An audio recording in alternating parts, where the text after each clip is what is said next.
Shaun. I was born in Boise, Idaho on March 16th, 1997, in the St. Luke's Hospital on a sunny Sunday afternoon, just short of 10 pounds. I was number three of five kids to my very proud parents, Kathy and Dave Holland.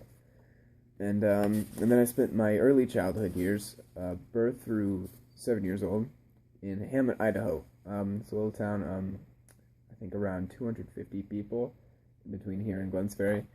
And I had a best friend, Nick, who lived right next door to me. And we'd all have these pretty great friendship. We would have these crazy imaginative adventures, and those would include we had this mansion that we would go to all the time, which really happened to be a sheet of plywood that was stuck up in a tree that my dad had put there in a tree in the lot behind both of our houses, and it wasn't really hardly even a treehouse, but we made do.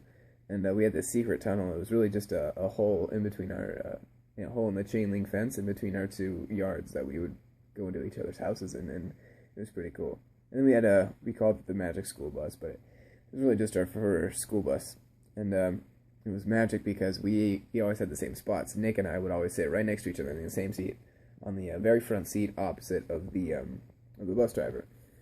And she wasn't even a cool, dorky, and weird earrings and red-haired, curly bus driver. No, it wasn't like her. No, I don't remember exactly what she looked like, but she had I always imagined her to look like that scene from Forrest Gump when Forrest is in there and it's his first day of school and he's talking to the bus driver, and he gets up there and he says, "Mom always said not to take rides from strangers," and he said, "Well, my name's Forrest Gump."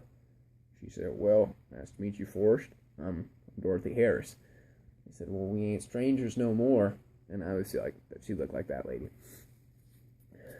Then during the summer, between first and second grade, my parents decided to start a new life in the big city of Mountain Home, Idaho, and where I attended school at North Elementary. Funny story, I was a model student all 3 years while I was there until the very last 5 days of fourth grade. And I had this really small little pocket knife. Wasn't very long, wasn't very big, wasn't intimidating at all.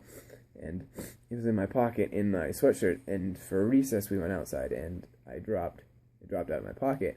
And so I ran over to pick it up real quick before anybody saw. And you know that stereotypical, really annoying, really rich girl, blonde, pigtails, really tattletale went and told the duties, and then I had to sit in the rest of the day in the principal's office until my parents came and talked to him about it, and then I got suspended the last 5 days of school, which I was like, no big deal. It's the last week of school, and then we're in elementary school. We would just watch movies the whole time, and so I did summer, yada yada yada, and then came middle school, new friends, new teachers, new school.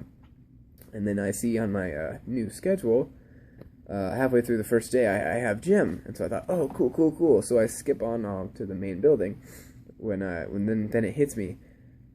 I had no idea of this, but in the last week of school for elementary kids, they'll take you to Hacker, and then you get a tour of the whole school, and they'll show you where everything is, where the lunchroom is, where the office is, and where the gymnasium is. And I was suspended. I was sitting at home, enjoying my early summer before, so I didn't know where the gym was. So I'm sitting there running through the hallways, and I have no idea where anything is. So I just kind of plop down in the hallway and start bawling my eyes out because I was a little ugly duckling that couldn't find a home. And then, during the next stage of my schooling, junior high, well, we don't really have to get into that. I was just starting to be like, oh my gosh, girls are really cute. When did this happen? But I wasn't a ladies' man by any means.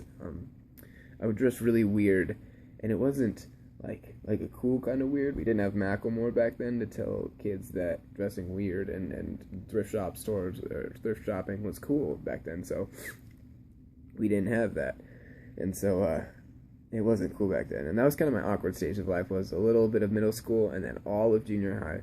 And then I think up until my sophomore year, my whole freshman year was just. After that, I got that signature swagger, that confidence that that really only a Holland can really experience. And I started taking pride in what I do and what I say, and I wouldn't really care about what others thought of me, and so I knew who I was and who I wanted to become, and so I just kept moving toward my goal, and I'm on my way. I'm on my way, but there's plenty more to go, and I'm really excited to see where the world takes me. That's my autobiography.